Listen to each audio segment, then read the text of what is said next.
Well, Alaska itself is the largest state in the U.S. It's twice the size of Texas and roughly about a fifth of the size of the lower 48 states combined.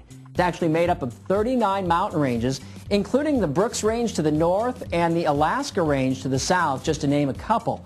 3,000 rivers, 3 million lakes, and 47,000 miles of tidal shoreline make up part of the geography of Alaska. Obviously, with a great deal of topography to impact the weather here in Alaska, we focus on a couple of different things. One, the bodies of water that surround Alaska. And we have something called the Aleutian Low. It's a semi-permanent area of low pressure that sits in the Aleutian Islands out near the Bering Sea in Alaska.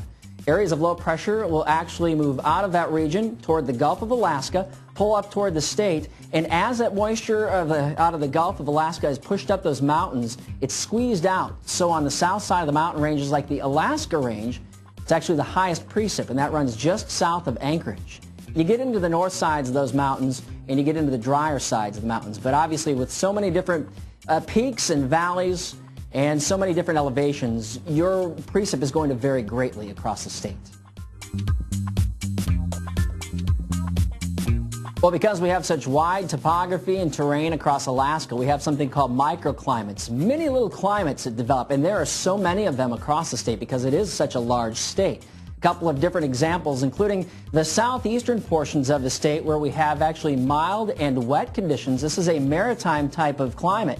Interior areas of Alaska actually made up of cooler, drier air, and that's actually a continental air mass or a continental type of climate. So again, with such a large state, microclimates are a big part of the actual topography. Since each of these microclimates is made up of different temperatures and varying precip types, precip amounts, it allows Alaska to have a wide range of different types of vegetation and crops. We're talking glaciers, tundra, we're talking peatlands and wetlands, as well as a boreal forest and even rainforests. One unique feature about Alaska when it comes to the seasons is that when we get into the winter solstice, parts of Alaska don't see sunlight. They actually have 24 hours of darkness.